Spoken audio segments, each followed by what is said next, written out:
Please اپنا سارا medical record ساتھ کیری کیجیے. یہ بہت ضروری ہے. خدا نہ خواستہ آپ بیمار پڑ جائیں مکہ میں, مدینہ میں, کہیں بھی, تو doctors are all around. Pakistan medical mission hospitals میں سارے ڈاکٹرز. اس کے بعد بھی اگر کوئی آپ کو نزلہ زکام کھانسی یا کوئی اور پرابلم ہو جائے تو کوئی میڈیسن ریکوائرڈ ہو تو پاکستان میڈیکل مشن ہاسپٹل میں ساری میڈیسنز اویلیبل ہوتی ہیں. وہ سب میڈیسن تو ہم سعودی گورنمنٹس میں آپ کو ریفر کر دیتے ہیں اور وہاں سے سب کچھ فری آف کاسٹ ہوتا ہے, تو آپ سارا حاجی شو ہو جاتا ہے.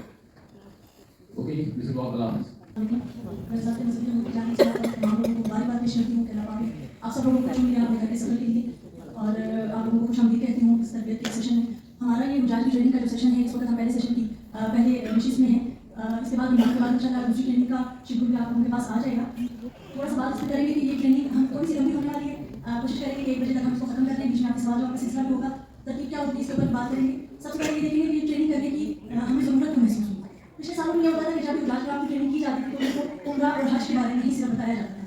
ہم لوگوں نے یہ کمی محسوس کی کہ ہمارا حاجی عموماً ایسا حاجی ہے جس میں ان پہ بات کریں گے کچھ عمومی معلومات کہ جہاں وہاں کے جو ٹیمپریچر ڈفرینسز ہیں یا رہائش کی تیاری اور روانگی پہ بات کریں گے کہ یہاں پاکستان میں رہتے ہوئے آپ نے ابھی آپ کی فلائٹس میں کافی ٹائم میں شروع ہونے میں تو سفر حج سے پہلے اس سے پہلے آپ نے اپنی ذہنی اور جسمانی کس طرح سے تیاری رکھنی ہے, ساتھ کیا لے کے جانا ہے, وہاں کے کیا معاملات ہیں, ان پہ بات کریں گے. مقام مکرمہ میں آپ لوگوں کو کون کون سی رہائش کس طرح کی رہائش دی جائے گی. مدینہ منورہ میں نئی چیزیں جو آپ لوگوں کے لیے اس سال انٹروڈیوس کرائی جا رہی ہیں. ہمارے تمام جو سرکار ایک ٹرالی بیگ دیا جائے گا جو کہ 25 کلو کے وزن کا ہوگا, جس میں آپ 25 کلو تک کا سامان لے کے جا سکتے ہیں. 7 کلو کے وزن کے مطابق ہم آپ کو 10 بیگ دیں گے جو آپ کا ہینڈ کیری ہوگا.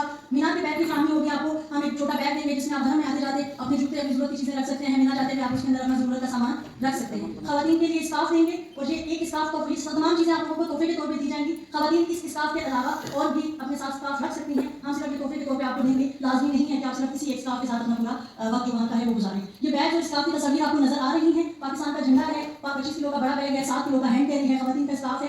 آپ لوگوں سے گزارش ہم یہی کریں گے کہ جو سامان کے لیے ہم نے آپ کو یہ بیگز دیے ہیں کوشش کریں کہ یہی بیگز لے کے جائیں. ایک تو آسانی یہ رہے گی کہ ان بیگز کے اندر ایک بیک سائڈ پہ ایک پاکٹ ہوگی. ہم آگے آپ کو دکھائیں گے جس میں آپ اپنا قواعد نامہ لگائیں گے, اپنا بایو ڈیٹا کا ایک فارم لگائیں گے جس میں آپ کی تصویر ہوگی, آپ کی مکہ کی رہائش, آپ کے فون نمبر, ایک بیسک انفارمیشن اس کے اوپر ہوگی جو آپ اپنے بیگ کے ساتھ اٹیچ کر لیں گے. ہر اپنے سامان کے ساتھ آپ فارم کو رکھیں گے, اس قواعد نامہ کو اٹیچ کریں گے تو آپ کو اس سامان اپنے سامان کو پہچاننے میں آسانی ہوگی. دوسری بات, یہ 25 کلو کا بیگ بہت کافی ہے ایک انسان کے لیے, ایک حاجی کے لیے. ہر گھر سے اگر 2 لوگ بھی جا رہے ہیں تو 25 کلو کا بیگ آپ کے لیے بہت ہے. ضرورت کا سامان لے کے جائیں, زیادہ اپنے ساتھ سامان بھر کے لے کے جانے کی ضرورت نہیں ہے. نہ وہاں آپ کسی نے کپڑے دیکھنے ہیں, نہ جوتے دیکھنے ہیں. ضرورت کی چیزیں, کیونکہ واپسی میں بھی آپ کچھ نہ کچھ سامان اپنے ساتھ لے کے آتے ہیں, پھر آپ کی ایئر لائن سے مسائل ہوتے ہیں, سامان زیادہ ہو جاتا ہے. اس لیے ان چیزوں سے بچنے کے لیے ایک تو یہ گزارش کہ انہی بیگس کے اندر اپنا سامان لے کے جائیں, اور دوسری یہ گزارش کہ صرف ضرورت کا سامان لے کے جائیں.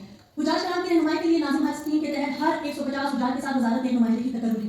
یہ پہلی دفعہ ہو رہا ہے. ہوتا یہ ہے کہ جب ہمارے حجاج وہاں پہنچتے ہیں تو سب سے پہلے تو ہمارے نمائندے وہاں موجود ہوتے ہیں, لیکن پہنچنے کے ساتھ ہی آپ کی جو رہائش کے اندر ہے, کسی کے کمرے کے معاملات ہیں, رہائش کے معاملات ہیں, واش روم کے معاملات ہیں, یا سامان نہیں مل رہا, تو آپ لوگوں کا ہم سے رابطہ آپ کے ناظر کے تھرو ہوگا. وزارت کا ایک نمائندہ 150 حجاج کے گروپ کے ساتھ پاکستان سے لے کر وہاں اور وہاں سے واپس پاکستان آنے تک قدم قدم پر آپ کے ساتھ ہوگا. ان 150 افراد کی کسی بھی قسم کی مشکل کی صورت میں وہ آپ کو اس مشکل کا ازالہ کرے گا. اگر اس سے وہ بات نہیں بن سکتی تو وہ ہم سے رابطہ کرے گا. اس لیے یہ نازم اسکیم پہلی دفعہ متعارف کرائی گئی ہے کہ ایک نمائندہ پاکستان سے گھر سے لے کر واپس گھر آنے تک آپ کے ساتھ رہے گا. حج پہ بھی, عمرے کے ساتھ بھی, بلڈنگ کے اندر بھی, کھانے پینے کے معاملات بھی. تو ایک چیز اور آپ کی جو مشکلات ہیں ان کے ازالے کے لیے ہم نے ایک نہ ہونے کی وجہ سے آپ ان چیزوں کو استعمال نہیں کر پائیں گے, جس میں سب سے ضروری چیز نسخ ایپ ہے. نسخ ایپ مدینہ منورہ میں ریاض الجنہ کی حاضری کے لیے آپ کو وہاں سے پرمٹ لینا پڑتا ہے, اور اس کے لیے آپ کے پاس اسمارٹ فون ہونا ضروری ہے. جو لوگ اس وقت اسمارٹ فون استعمال نہیں کر رہے, آپ پلیز اسمارٹ فون کا استعمال اتنا سیکھ لیجیے کہ ایک یہ پاک حج ایپ آپ استعمال کر سکیں, آپ کو جو سم دی جائے گی آپ اس سے کال کر سکیں. اور تیسری چیز نسخ ایپ ہے, جب اس کے اوپر آپ پرمٹ لے لیں تو مدینہ منورہ میں ریاض الجنہ کی حاضری کے وقت آپ وہ پرمٹ وہاں پر دکھا سکیں. یہ کچھ چیزیں انتہائی ضروری ہو گئی ہیں.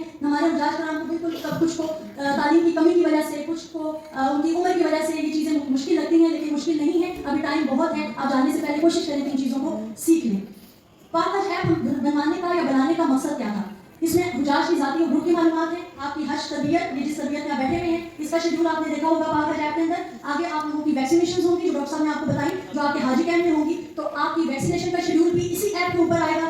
آپ کی روانگی اور آنے کی جو فلائٹس کی ڈیٹیل ہے, فلائٹ کا شیڈول ہے, وہ بھی اسی ایپ کے اندر آئے گا. آپ کی مکتب کی کیا معلومات ہیں, مکہ مکرمہ میں آپ کی رہائش کہاں ہے, بلڈنگ نمبر کیا ہے, مدینہ منورہ میں آپ کے ہوٹل کا نمبر یا ہوٹل کا ایڈریس یا اس کا نام کیا ہے. یہ تمام چیزیں جو ابھی پریزنٹیشن ہم ڈسکس کریں گے وہ پاکستان میں آپ کے نامنی کے ساتھ کریں گے. اس لیے نامنی میں ایسا شخص جو ذمہ دار ہو, ایسا شخص جس پہ آپ اعتبار کرتے ہو, اور ایسا شخص جو وقت پہ فون اٹھائے. آپ نے اس شخص کی ڈیٹیلز جہاں پر دینی ہے. ابھی اگر کسی نے ایسے نامنی